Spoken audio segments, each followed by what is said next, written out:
with us here at the Trinity University of Asia for our second quarter between the Malolos Mighty Bulsus and the Pateros Associates. Thanks to Austin Morris Associates for supporting this squad that's got a lot of great potentials, a lot of Philams, and people now regarding the team of Coach Nick Velasco as that farm team for many Philam talents. And it's good because they get exposure in the local leagues, and at the same time, the locals get to be more familiar with the Canadian or the U.S. brand of play. Well, definitely. Everybody wins. You know, it's all about, when you look at the Philams, a lot of them, very athletic, because of the training that they are exposed to in the U.S. or Canada or wherever they're from, a little bit more advanced than the Philippines. But one thing, the physicality is what the Philams need to be able to get accustomed to. Technical foul earlier called on De Leon. So Pateros now with 22-21 against Malolos with that opportunity plus ball possession. Good way to start that second quarter where you have Anderson on the floor. Will pull up from the corner. Nothing but net. Anderson, reminds me a lot of Stanley Pringle. Not just because of the beard. Right, I was going to say, it's not just a physical thing, right? But he's got, it's different the way he brings that ball down and everything, shoots with a lot of confidence. And speaking of confidence, Pateros now looking for that person who will take over, be confident enough to put a stop on Balagtas, and the rest of them, you're going to count that. And the foul was called on. Balagtas has been trying ever since the start of the ball game. He's been trying to be aggressive, getting the points on the floor, finally getting his 2 points. But one thing I like about Pateros, in that first quarter, they were scoreless for a while, 8-0 run by Malolos. But once the bench came in, all of a sudden things started playing for them, and that's what they need. They need to be able to play consistent basketball, and not when they start changing players that there's a dip in the energy or the skill level. Well, we're now at 24 apiece with that free throw made. Pateros looking for another one. Couldn't get it to go. A couple of fakes underneath. That was a foul.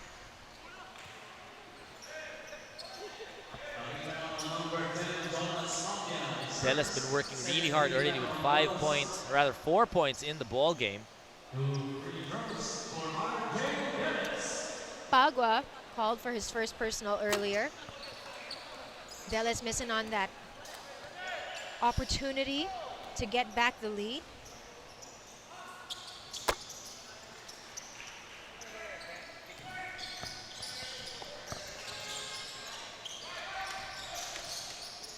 Gutierrez with a spin.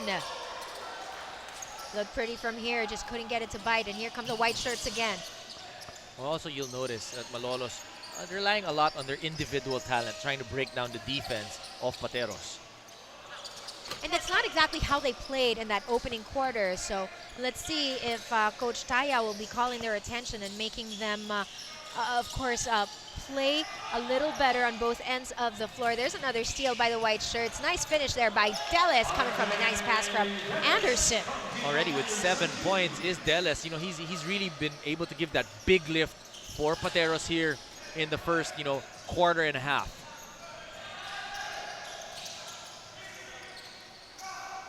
Here's an outside attempt, too strong by the red shirts. Second opportunity, banging bodies underneath. You've got Balagtas. Balagtas now with 9 points and 3 rebounds, been working the glass. And I can see Ernie Reyes trying to get back in this ball game. It's not probably it's not just to put the points here for Coach, as Ama right here, Pateros Ama gets another 3 coming from Anderson and extending this lead 30-26. A lot of individual talent for Pateros as well with their Philams, really trying to change the complexion of the ball game. Nobody there to pick up that pass.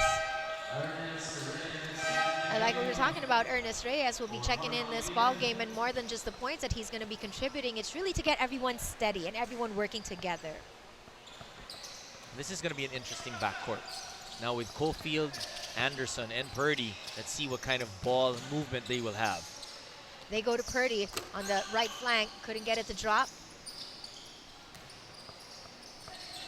And we'll see what the big guys of Malolos will be doing. That's a baseline, Jay, couldn't get it to also fall through. But also, you notice that there's really no one in Malolos right there going for those second chance opportunities. Well, they're really playing with a small lineup. It's been Delis who's been trying to get those offensive rebounds, and he's not really that big or strong, but he works hard. Ball will stay on this side of the floor after that battle between Anderson and Ernest Reyes. You know, the good thing about Delis playing the big man and helping out, it gives enough time for Coach Nick Velasco to rest and also, you know, look at his wards and see what they can do to be able to try and win this game, which is the last day of our elimination round. Right. Of the first round. Of the first round. Delis and Anderson getting some rest, well-deserved rest after putting up some impressive numbers right here. And you've got Scott on the floor, who was fouled by Baguio. This is the second personal foul.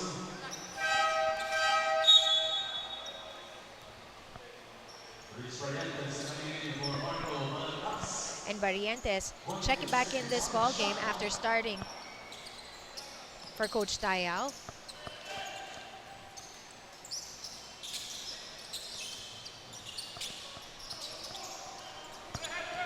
"19 seconds on the shot clock." They're not going to be wasting a lot of time, though. Pateros is always on the attack, always on attack mode. Well, you look at the backcourt, and that's what Coach Nick Velasco wants, to be able to try and penetrate those gaps on the defense of Malolos. Why do you want that? Because you'll be able to create, and when you're able to maximize your quickness, once the defense helps, it will free up your teammates.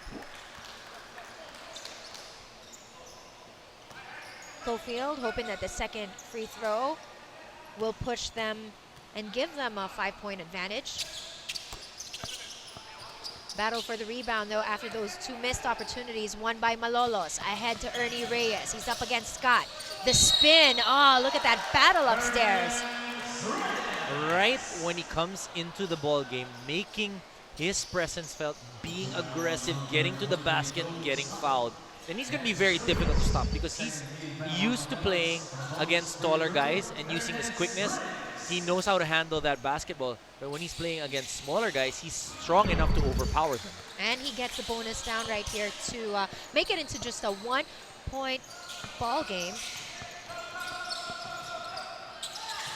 Scott, open for three, overshoots that one.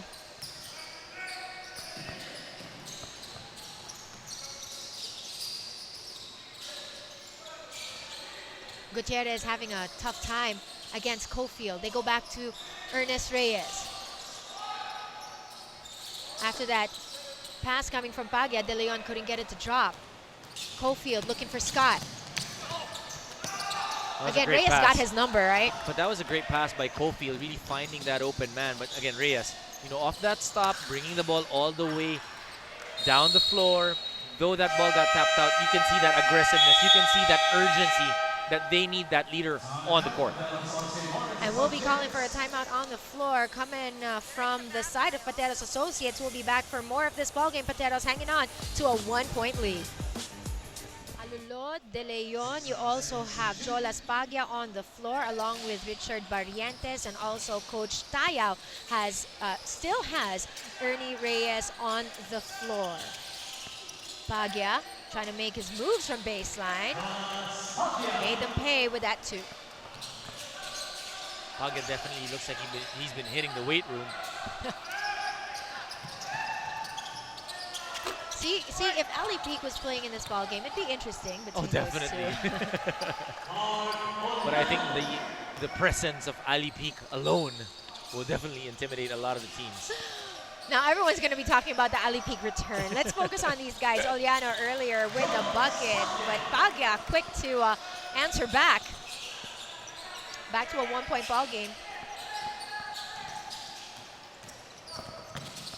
You know, one thing about Purdy, we've been talking about his scoring and his leadership so far. Already with 2 assists also in the first quarter.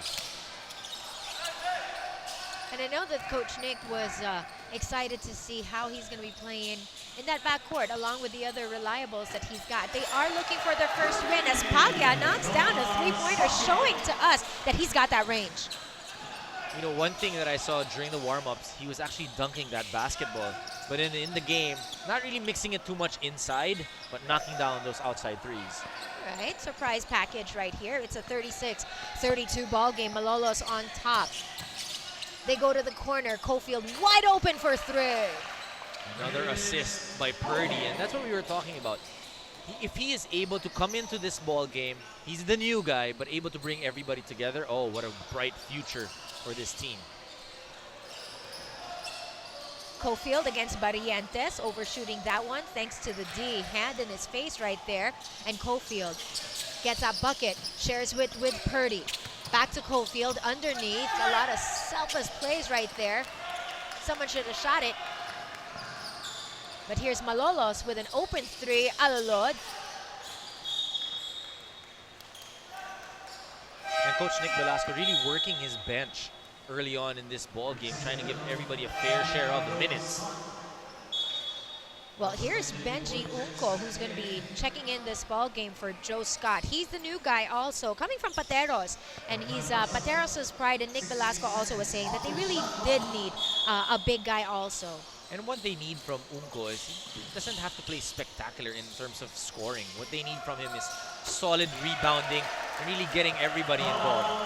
What about that three-pointer once again by Pagya? 9 points. 9 points, wow. All in the second quarter. That's huge. A good defense. And this is one of the things that, you know, the Phil-Amps really need to get used to. The backcourt pressure, because of the physicality that is allowed in the local ball game, they need to be able to adjust right away. Well, credit Den De Leon to throw him off their play earlier. We'll be back for more of your ball game. It's a 39-34 outcome so far with still 3:05 remaining. Welcome back. We've got a lot of pretty faces coming over here at the Trinity University of Asia Gym, right here in the heart of Quezon City. Why don't you guys come over and keep track of the FBA games? Just do follow them and visit their page on Facebook. Just look for FBA League to know more about the schedules. But look at this, a steal. And here's Pagya, shared the ball right there with a finish by Barrientos.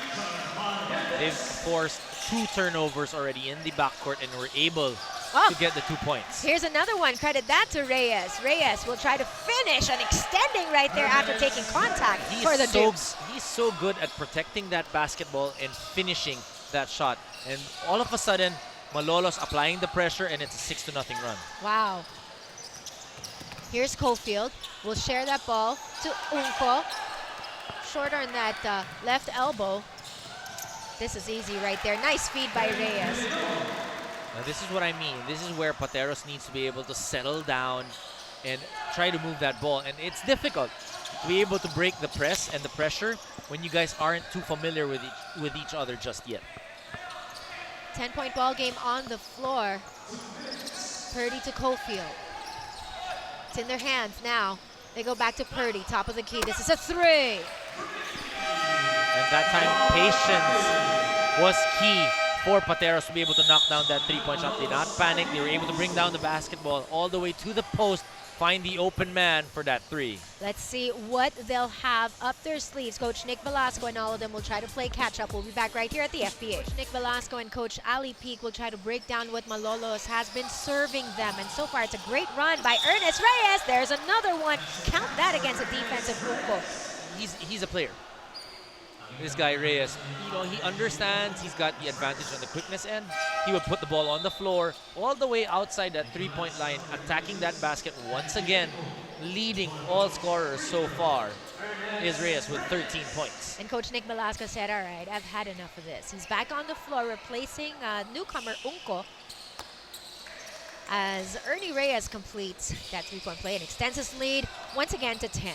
Well, he does not want to get this game out of hand.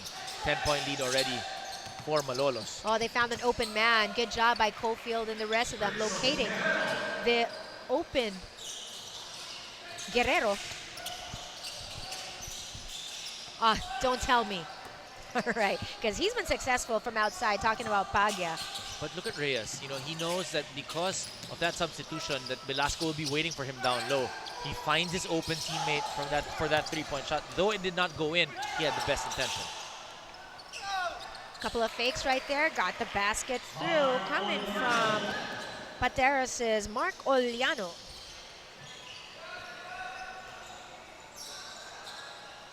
Oliano started this ball game earlier, had 2 quick baskets. And we'll see what else he can bring to the table for Coach Nick Velasco. as Cofield again locates Oliano. Couldn't get it to. As Pagya turned over the ball, Coach Nick Velasco just waited for it to come to him. And See look that at that. speed. I mean, Cofield taking it strong, but you gotta admire Reyes as well, not allowing or was not gonna give that shot up just easily. And let's talk about how the front line of Malolos has been able to dominate the front line of Pateros so far. 39 out of the 47 points coming from the front line of Malolos. But this time, the backcourt tandem right there of Pateros cutting this lead down to only 10 seconds to go here after being down by 10 points. Let's see if Malolos can extend this. Look at that defensive Purdy. Not giving so much room to Delis. Pagya with a 3. Not against the defense of Nick Velasco. That's the end of our first half of action. It's down to a 2-point ball game after the Pateros associates dug themselves in a 10-point hole. What say you to that comeback? Oh, definitely a good comeback. It's definitely been the small guys of Pateros been able to help them out and get the points on the board. Let's see what they have in store for us in the third and the fourth quarter. We'll break it down for you when we come back. Please stay stuck. This is your FBA.